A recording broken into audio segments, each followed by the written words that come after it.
નમસ્કાર, મંતવ્ય ન્યૂઝમાં આપનું સ્વાગત છે। હું છું કુંજ। નજર કરીએ વિસ્તારથી સમાચારો પર। ગુજરાત કોંગ્રેસ પ્રદેશ પ્રમુખ શક્તિસિંહ ગોહિલ દ્વારા જાહેરાત કરવામાં આવી છે। વિસાવદર અને કડી બેઠક પર કોંગ્રેસના ઉમેદવાર ચૂંટણી લડશે। શક્તિસિંહ ગોહિલે નિવેદન આપ્યું કે ગુજરાતમાં આપ સાથે કોંગ્રેસનું ગઠબંધન નહીં થાય। ગઠબંધનનો કેટલાક ધર્મ હોય છે। કેન્દ્રમાં ગઠબંધન છે અને રહેશે, પરંતુ ગુજરાતમાં નિર્ણય અંગે સ્વતંત્રતા આપી છે। ભૂતકાળના ઇતિહાસ પછી સર્વાનુમતે નિર્ણય લેવામાં આવ્યો છે। આ સાથે જ વધુમાં જણાવ્યું હતું કે ગુજરાતની જનતા ત્રીજી પાર્ટીને મત નથી આપતી। પેટા ચૂંટણીની બંને બેઠક કોંગ્રેસ એકલા હાથે લડશે। કોંગ્રેસ પાર્ટીને આમ આદમી પાર્ટીએ નુકસાન કર્યું। વિસાવદર અને કડી બેઠક પર હવે ત્રિપાંખીયો જંગ નક્કી છે।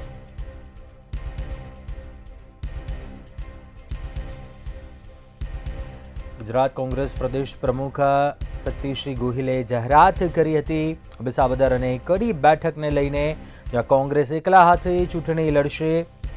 ગઠબંધન નહીં થાય। ભૂતકાળના ઇતિહાસ પછી સર્વાનુમતે આ નિર્ણય લેવામાં આવ્યો છે તેમ જણાવ્યું। ગુજરાતમાં આપ સાથે કોંગ્રેસનું ગઠબંધન નહીં થાય તેમ જણાવ્યું। સાથે જ કહ્યું, ગુજરાતની જનતા ત્રીજી પાર્ટીને મત નથી આપતી।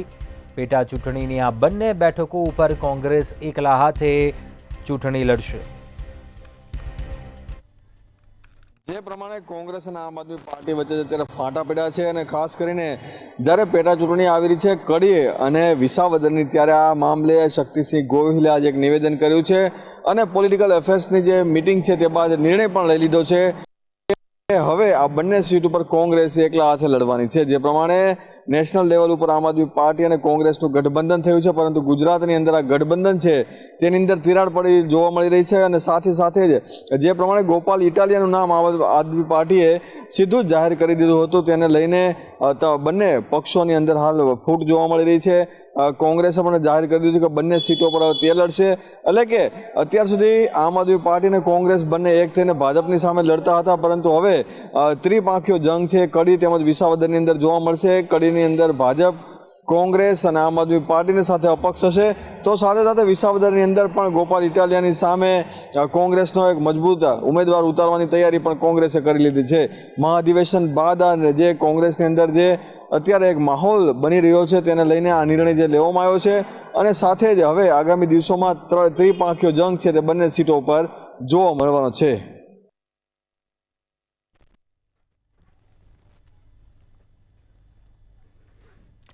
આગળ વાત કરીએ, વડોદરામાં ટ્રાફિક નિયમોનો ભંગ કરનાર સામે મોટી કાર્યવાહી કરવામાં આવી છે। 30 થી 35 વખત નિયમ ભંગ કરી ઈ મેમો નહીં ભરનાર સામે તવાઈ બોલાવી છે। વારંવાર નિયમો તોડનાર 106 વાહન ચાલકોના ટ્રાફિક પોલીસ દ્વારા લાયસન્સ સસ્પેન્ડ કરવામાં આવ્યા છે। લાયસન્સ સસ્પેન્ડ થયા બાદ જો વાહન ચલાવ્યું તો 5000નો દંડ આપવો પડશે। 150 વાહન ચાલકોની યાદી તૈયાર કરી આરટીઓને મોકલાઈ હતી। યાદીને આધારે 150માંથી 106 વાહન ચાલકોના લાયસન્સ સસ્પેન્ડ કરાયા છે, તો બાકીના 44 વાહન ચાલકો પરપ્રાંતીય અને અન્ય જિલ્લાના છે। જે તે જિલ્લા અને રાજ્યની સંબંધિત કચેરીને પણ જાણ કરાઈ છે। ચોક્કસથી શહેરમાં જે રીતે અકસ્માતોની વંજાર સર્જાઈ છે, એક બાદ એક અનેક એવા મોટા અકસ્માતો જેમાં મોટા પ્રમાણમાં જાનહાનિ અને મિલકતને નુકસાન પહોંચ્યાના કિસ્સાઓ શહેર પોલીસના ચોપડે નોંધાયા બાદ હવે શહેર ટ્રાફિક પોલીસ દ્વારા એક મુહિમ ચલાવવામાં આવી હતી, જેમાં ગત રોજ ટ્રાફિક પોલીસની ખૂબ જ અસરકારક કામગીરી સામે આવે છે। ટ્રાફિક પોલીસ દ્વારા 150 જેટલા બેફામ વાહન હંકારતા લોકો સામે કાર્યવાહી કરવામાં આવી હતી। 150 લોકોની યાદી ટ્રાફિક વિભાગ દ્વારા આરટીઓ વિભાગને આપવામાં આવી હતી, જેમાં 106 જેટલા વાહન ચાલકોના લાયસન્સ ટ્રાફિક વિભાગ અને આરટીઓ એ સંયુક્ત રીતે રદ કરેલ છે। જે વાહન ચાલકોના લાયસન્સ રદ થયા છે, જે વાહન ચાલકો હવે પછી ફરીથી વાહન સાથે રોડ પર ચલાવતા નજરે પડશે તો તેઓને 5000 સુધીનો દંડ પણ ટ્રાફિક પોલીસ કરવાની છે। અલબત્ત 150 પૈકીના 44 જેટલા વાહન ચાલકોમાં કેટલાક પરપ્રાંતીય છે, તો કેટલાક અન્ય જિલ્લાના વાહન ચાલકો હોય તે જિલ્લાની અંદર સઘળી માહિતી મોકલવામાં આવી છે, અને તેઓ પર પણ કડક કાર્યવાહી કરવામાં આવે તે પ્રકારનું આયોજન આરટીઓ વિભાગ અને ટ્રાફિક પોલીસ દ્વારા કરવામાં આવ્યું છે। અહીં ઉલ્લેખનીય છે કે શહેરમાં છાસવારે સર્જાતા અકસ્માતો સામે હવે ટ્રાફિક પોલીસે પણ લાલ આંખ કરી છે અને અકસ્માત સર્જનારા લોકો સામે દંડાત્મક કાર્યવાહી પણ કરવામાં આવી છે। મહત્વની વાત એ પણ રહેલી છે કે શહેરના અલગ અલગ બ્લેક સ્પોટ ખાતે પણ ટ્રાફિક પોલીસ વહેલી સવારથી મોડી રાત સુધીને બંદોબસ્તમાં હોય છે અને ટ્રાફિકના નિયમોનો ભંગ કરનાર તત્વો સામે વાહન ચાલકો સામે કડકમાં કડક કાર્યવાહી કરીને એક દાખલો બેસાડવાનો પ્રયાસ કરી રહી છે। જી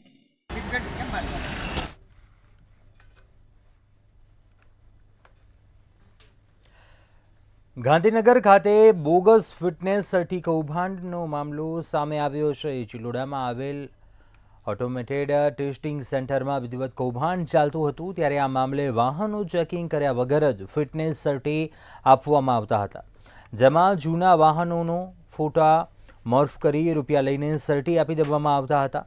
કૌભાંડમાં 2 વર્ષમાં 669 વાહનોને ચેકિંગ વગર જ સર્ટી આપી દેવાયા હતા। ત્યારે કૌભાંડ મામલે આરટીઓ વિભાગ દ્વારા તપાસ કરવામાં આવતા આ સમગ્ર મામલો છે તે સામે આવ્યો હતો।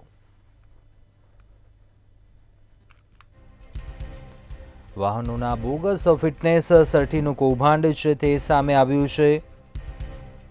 આરટીઓ ઓફિસરે સમગ્ર મામલે તપાસ કરી હતી, જેને લઈને આ સમગ્ર મામલાનો પર્દાફાશ થયો હતો।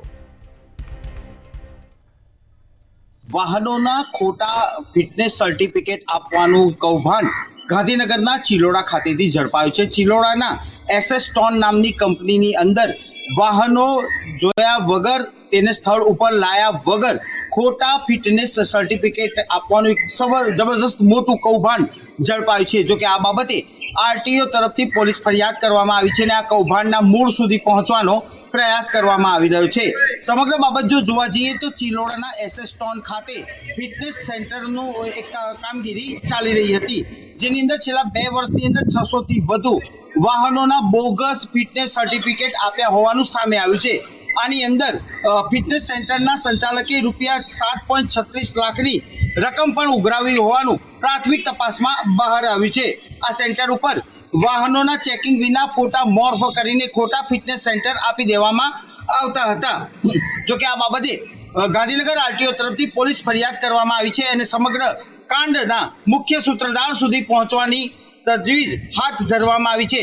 જો કે આ ષડયંત્રમાં હજુ પણ કેટલા લોકો સામેલ હશે તે તો આવનાર સમયની બહાર આવશે।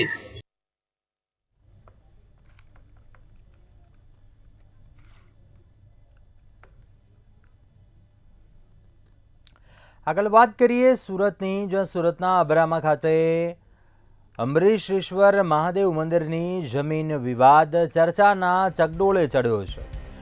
ગ્રામ્યવાસીઓએ આરોપ લગાવ્યો છે કે પીપી સવાણીના મહેશ સવાણીએ પૂજારી સાથે મિલીભગત કરી જમીન ખરીદી લીધી છે, જ્યારે પૂજારીને મંદિરની જમીન રખેવાળી માટે આપવામાં આવી હતી, જે ટ્રસ્ટ બનાવી જમીન 9 કરોડમાં વેચી નાખી, જેને લઈને અમરીશેશ્વર મહાદેવ મંદિર પાસે પ્લેકાર્ડ અને બેનરો સાથે ગ્રામ્યવાસીઓએ વિરોધ નોંધાવ્યો છે અને ગામની જમીન પાછી આપવા મહેશ સવાણીને અપીલ કરી છે। ત્યારે મહેશ સવાણીએ સ્પષ્ટ કહ્યું છે કે જમીન ખરીદી કાયદેસર કરી છે, કોર્ટમાં જે ચુકાદો આવશે તે શિરોમાન્ય રહેશે।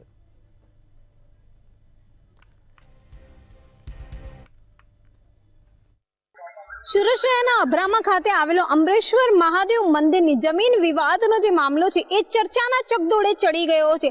એક બાજુ ગામવાસીઓ આરોપ લગાવી રહ્યા છે તો બીજી બાજુ મહેશ સવાણી પર આ આરોપ લગાવવામાં આવ્યા છે।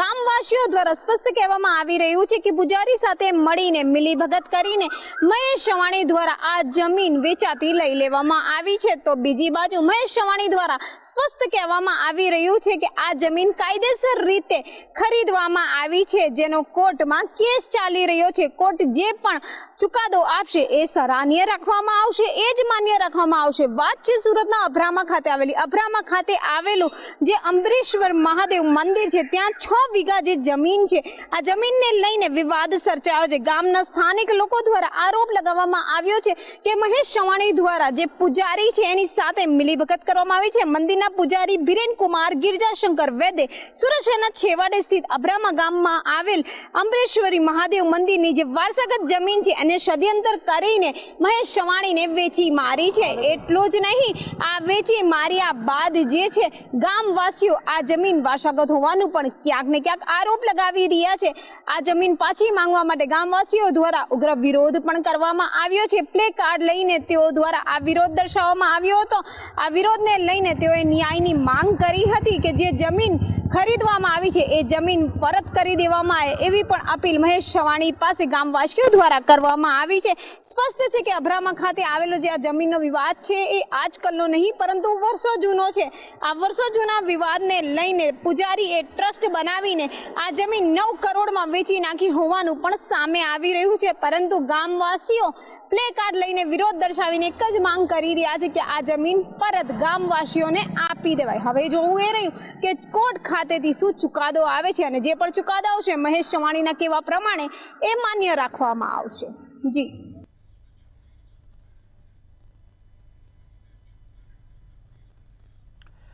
આગળ વાત કરીએ અમદાવાદના સેટેલાઇટ વિસ્તારમાં ઘરફોડ ચોરીના રીઢા આરોપી જાપ્તામાંથી ફરાર થયા હોવાનો મામલો સામે આવ્યો છે કે જેમાં 2 પોલીસ કર્મચારીઓ, એક એએસઆઈ અને એક એલઆરડીને સસ્પેન્ડ કર્યા હતા. સોલા સિવિલમાંથી આરોપી ફરાર થયો હતો.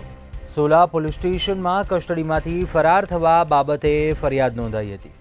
આરોપીને સારવાર માટે લઈ ગયા હતા. ત્યાં પોલીસની નજર ચૂકવીને આરોપી ફરાર થઈ ગયો હતો. આ સમગ્ર મામલે બેદરકાર પોલીસ સામે કાર્યવાહી કરવામાં આવી હતી.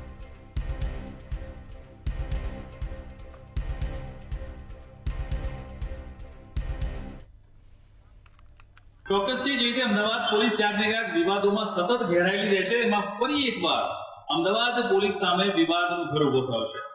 અમદાવાદમાં ઘરફોડ ચોર એટલે કે 50 લાખની ચોરી કરનારી ઘરફોડિયાને પકડી લેવામાં આવ્યો અને તેની અંદર પોલીસે વાવાઈ ખાટવા માટે પોતાની ફોજ લગાવી દીધી.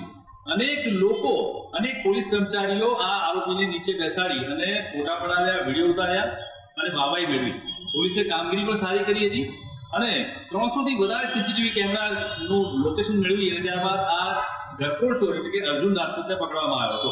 પરંતુ સૌથી મોટી કર્મની કઠણાઈ એ થઈ કે પોલીસ જ્યારે આ આરોપીને લઈને સિવિલ હોસ્પિટલમાં ગઈ ત્યારે સોલા સિવિલ હોસ્પિટલથી આ આરોપી પોલીસને ચકમો આપી ફરાર થઈ ગયો અને ફરી એકવાર પોલીસ દોડતી થઈ ગઈ છે. એટલે કહી શકાય કે જે રીતે અમદાવાદ પોલીસે તનતોડ મહેનત કરી ઝોન 7 ના એલસીબી સ્ક્વોડે આરોપીને પકડ્યો તો ખરી, પરંતુ જ્યારે તેને સોલા સિવિલમાં લઈ જવામાં આવ્યો ત્યારે તે અચાનક જ પોલીસે ચકમો આપી થઈ ગયો છે, જેના કારણે ક્યાંક ને ક્યાંક પોલીસ દોડતી થતા ઉપરના અધિકારીઓને ખબર પડી અને ઉપરના અધિકારીઓએ એક એએસઆઈ અને એક એલઆરડી અને 2 પોલીસ કર્મચારીઓને સસ્પેન્ડ કરવાના આદેશ જાહેર કર્યા છે. ખાતાકીય કાર્યવાહી કરી અને 2 લોકોને સસ્પેન્ડ તો કરાયા, પરંતુ આ તમામ ઘટનાને કારણે ફરી એકવાર અમદાવાદ પોલીસના માથે માછલા ધોવાયા છે. કારણ કે જે રીતે સુરક્ષાની વાતો કરે છે અને જે રીતે પોલીસ પોતાને સક્રિય બતાવી રહી છે, તે જ રીતે ક્યાંક ને ક્યાંક એક સામાન્ય ઘરફોડ ચોરી કરનાર આરોપીઓ જો પોલીસે ચકમો આપીને જતો રહેશે તો પછી અઠંગ આરોપીઓ પોલીસને ક્યાંક ચકમો આપવામાં અથવા તો ક્યાંક એમને ઉલ્લુ બનાવવામાં સફળ થશે કે નહીં એ એક ક્વેશ્ચન મોટો થઈ રહ્યો છે. પરંતુ અત્યારે હાલમાં જે રીતે આ અર્જુન રાજપૂત જે ઘરફોડ ચોર છે તે ચકમો આપીને પોલીસને પગમાંથી ફરાર થઈ ગયો છે, તેને છોડવા માટે ફરી એકવાર પોલીસને કામે લગાડવામાં આવી છે.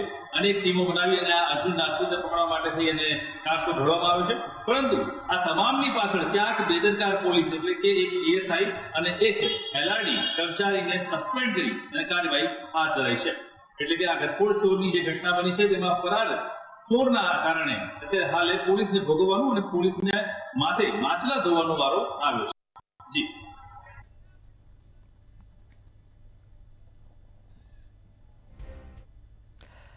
આગળ વાત કરીએ રાજકોટ શહેરના ભવાનીનગર વિસ્તારમાં 25 બાળકોને ફૂડ પોઈઝનિંગની અસર થઈ હતી.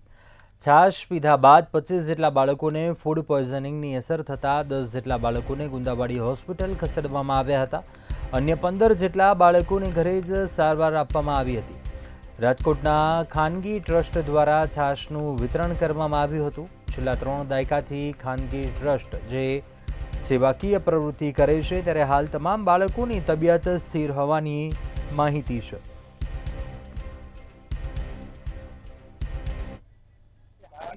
રાજકોટના રામનાથપરા વિસ્તાર પાસે આવેલું ભવાનીનગર વિસ્તારમાં 25 જેટલા બાળકોને ફૂડ પોઈઝનિંગની અસર છે તે જોવા મળી હતી. ખાસ તો આ જે અસર છે તે ક્યાંક ને ક્યાંક છાશ પીવાના કારણે થઈ હોવાની વિગતો ક્યાંક સામે આવી છે. આ તમામ બાળકોની હાલ અત્યારે તબિયત સ્થિર છે. ગઈકાલની વાત કરવામાં આવે તો ગઈકાલે રાત્રે 10 જેટલા જે બાળકો છે તેઓને ગુંદાવાડી હોસ્પિટલ ખાતે ખસેડવામાં આવ્યા હતા. ખાસ કહી શકાય કે જે સેવાકીય સંસ્થાઓ છે તે અવારનવાર ક્યાંક ને ક્યાંક ઉનાળાના કારણે છાશ વિતરણ કરતી હોય છે, ત્યારે રાજકોટમાં 3 દાયકાથી વધુ સમયથી સેવાકીય સંસ્થા સાથે સંકળાયેલી એક સંસ્થા દ્વારા છાશ વિતરણ કરવામાં આવ્યું હતું અને તેના જ કારણે કહી શકાય કે આ જે બાળકોને ફૂડ પોઈઝનિંગની અસર જોવા મળી હતી. ત્યારે આ મામલે હાલ તમામ જે બાળકો છે તેમની તબિયત સ્થિર છે. ચોક્કસથી એક લાલબત્તી સમાન કિસ્સો કહી શકાય કે જ્યારે સેવાકીય સંસ્થાઓ સેવા કરવા જતી હોય છે ત્યારે તે પહેલાં આ જે કોઈ વસ્તુ વિતરણ કરતા હોય અથવા તો કોઈ ખાદ્ય પદાર્થ વિતરણ કરતા હોય ત્યારે તેની કાળજી રાખવી જોઈએ અને ખાસ તો તે વિતરણ કરવા લાયક છે કે કેમ તેની પણ તપાસ કરવી જોઈએ. ખાસ આ જ પ્રકારની ઘટના ફરી એક વખત જ્યારે સામે આવી છે ત્યારે હવે આવી જે સેવાકીય સંસ્થાઓ છે તે હવે ખાસ ધ્યાન રાખવી જોઈએ, કારણ કે આ ઘટના છે આ પહેલાં પણ બની ચૂકી છે. ત્યારે ફરી એક વખત આવી ઘટના છે તે પ્રકાશમાં આવી છે. છાશ વિતરણ બાદ તેની અસર છે તે ફૂડ પોઈઝનની અસર સીધી દેખાઈ આવી હતી અને તેના જ કારણે જે બાળકો છે તેમના માતા પિતા ચિંતામાં મુકાયા હતા. પણ હાલ તમામ જે બાળકો છે તે તેમની જે તબિયત છે તે સ્થિર છે.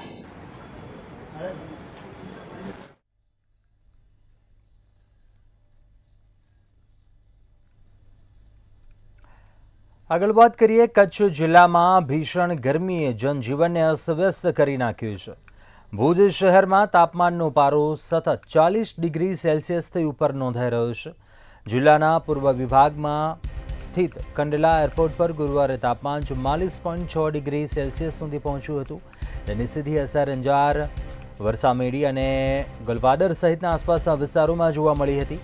હવામાન વિભાગની આગાહી પ્રમાણે જિલ્લામાં હીટવેવની સ્થિતિ સર્જાઈ છે. બપોરના સમયે લોકો માટે બહાર નીકળવું મુશ્કેલ બની રહ્યું છે.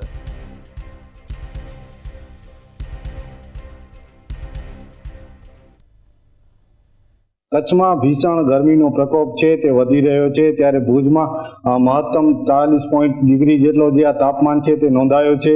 મહત્વની બાબત છે કે પૂર્વ કચ્છના સ્થિત જે કંડલા એરપોર્ટ છે ત્યાં આજે 44.6 ડિગ્રી જેટલો ગુરુવારે તાપમાન નોંધાતા ક્યાંક ને ક્યાંક જે અંજાર, વરસામડી, ગરપાદર, આદિપુર શહેર છે તેમાં પણ લોકો છે તે ભારે ગરમીથી પરેશાન થયા હતા.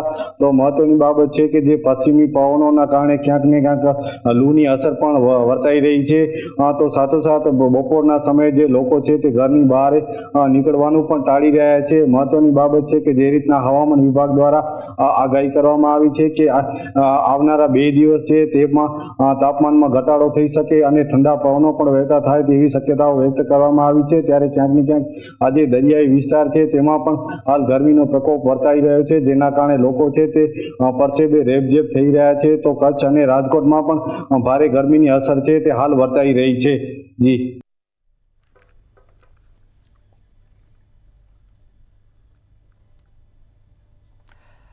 આગળ વાત કરીએ, ભાવનગરમાં સેવા સહકારી મંડળીની મનમાની સામે આવી છે. મંડળીની મનમાનીને કારણે ખેડૂતો હેરાન પરેશાન થતા જોવા મળ્યા છે. ઉમરાળાના લંગાળા ગામે મંડળીના હોદ્દેદારોની મનમાની સામે આવી છે. રાત્રિએ 12 વાગ્યા પછી મંડળીના સભ્યોને બોલાવવામાં આવે છે. દિવસે તડકો લાગવાથી અડધી રાત્રિએ ખેડૂતોને બોલાવાય છે, જેને લઈને ગઈકાલે રાત્રિએ ખેડૂતોએ મંડળી ખાતે હલ્લાબોલ કર્યો હતો અને લંગાળા મંડળીના હોદ્દેદારોને તાત્કાલિક ફેરવવા માંગ કરાઈ હતી.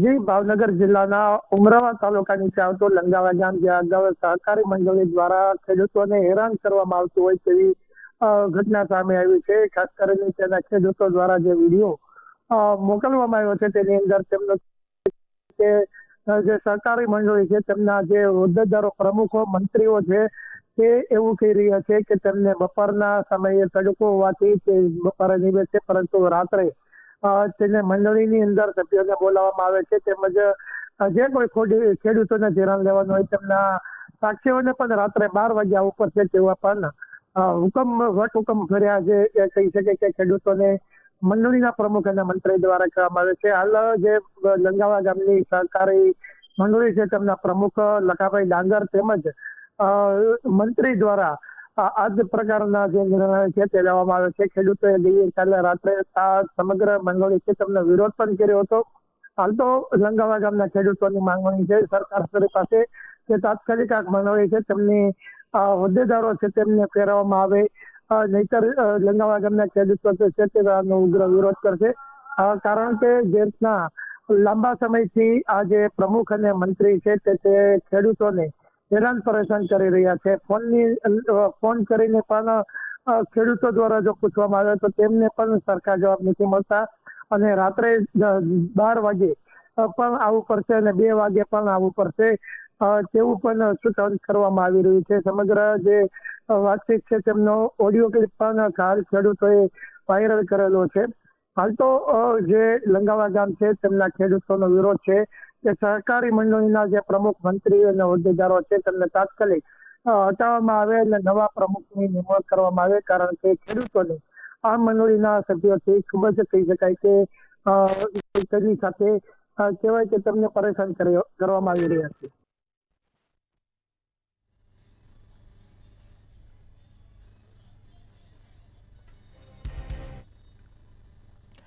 જામનગરના ભાણવડના ભેનકવડ ગામે મગર ચડી આવ્યા હોવાનું સામે આવ્યું, ત્યારે મગરને જોવા માટે ગ્રામ્ય લોકોના ટોળા એકઠા થઈ ગયા હતા.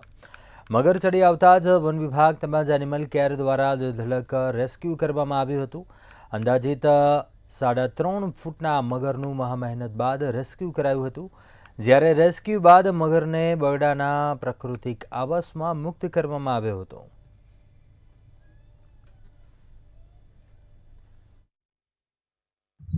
દેવભૂમિ દ્વારકાના ભાણવડ પંથકમાં મગર ચડી આવતા લોકોમાં કુતૂહલ સર્જાયું હતું. ભાણવડ તાલુકાના ભેનકવડ ગામમાં આ મગર મળી આવ્યું હતું કે તાત્કાલિક અહીં વન વિભાગની ટીમ પહોંચી હતી અને સ્થાનિક લોકોના ટોળા એકઠા થયા હતા અને તાત્કાલિક આ મગરનું રેસ્ક્યુ કરવામાં આવ્યું હતું.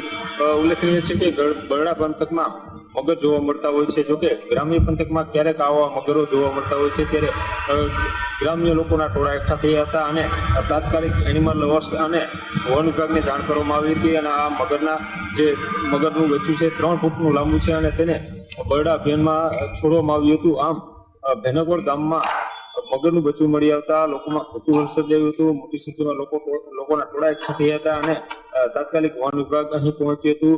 વન વિભાગના ખીમભાઈ ચાવડા તેમજ અક્ષયભાઈ સહિતના લોકો અહીં પહોંચ્યા હતા અને તાત્કાલિક રેસ્ક્યુ ઓપરેશન હાથ ધર્યું હતું. જોકે મગરનું બચ્ચું દોડધામ કરતું હોવાના કારણે લોકોમાં સર્જાયું હતું. જોકે બાદમાં મગરના બચ્ચાને બરડા અભિયાનમાં મુક્ત કરવામાં આવ્યું છે.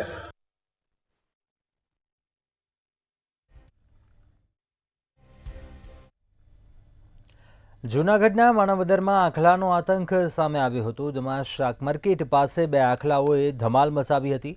બંને આખલા બાખડતા શાકભાજીની દુકાનમાં ઘૂસી ગયા હતા, જેનાથી દુકાનમાં પણ ભારે નુકસાન થયું હતું. આખલાના આતંકના સમગ્ર સીસીટીવી ફૂટેજ પણ સામે આવ્યા છે. બીજી તરફ રખડતા ઢોરને ડબ્બે પૂરવાની કામગીરીમાં તંત્ર સદંતર નિષ્ફળ ગયું હોય તેમ લાગી રહ્યું છે, કારણ કે વારંવાર આ પ્રકારની ઘટનાઓ સામે આવી રહી છે.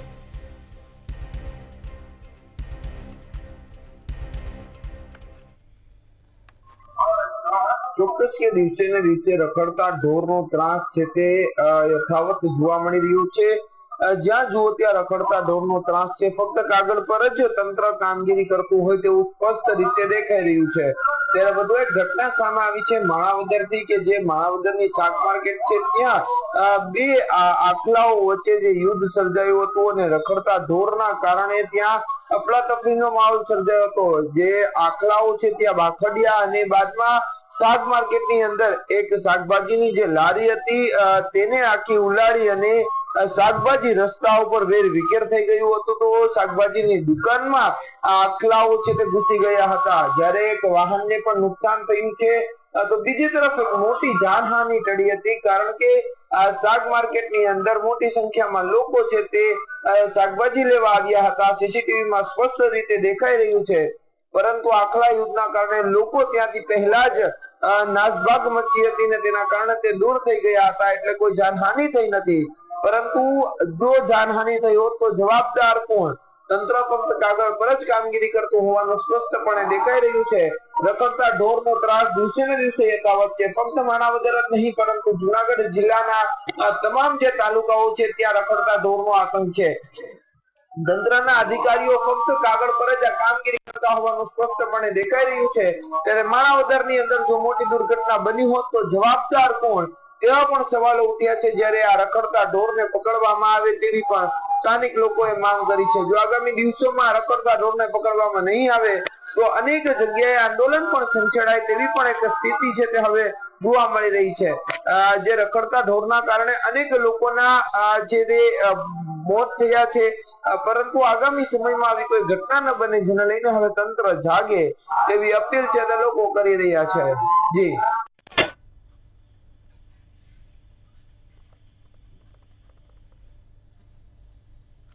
અત્યારે હાલ બુલેટિનમાં બસ આટલું. વધુ સમાચાર માટે આપ જોતા રહો મંતવ્ય ન્યૂઝ. નમસ્કાર.